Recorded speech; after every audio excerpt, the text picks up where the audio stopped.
Tá botando defeito demais, você tá liso. Amiga, a casa é 5 quartos na beira da praia, tem 3 suítes, toda na cerâmica, forrada.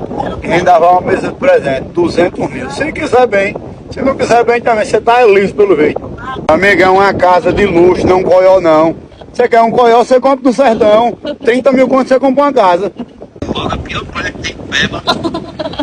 Pior praia onde tu vive aí, tomando banho de açúcar do governo com as pernas cheias de lepra. Só preciso de 3 quartos, só preciso de 2. Deixa de ser miserável, bota a mão no bolso, tira os escorpiões no bolso, traga a família completa. Vai que tu vai vir pra passar com a mulher. Tem que trazer cunhado, sogro, genro, pai, filho, neto e aqueles vizinhos fofoqueiros. Toma banho aí nessa praia aí pra tu ver as crecas que ficam nas pernas aí. Tá uma vergonha, nojento. Costumar tomar banho no açude do governo, o esgoto da Arapiraca desce pra dentro do açude, tu nunca pegasse uma lectospirose, vem botar defeito na praia.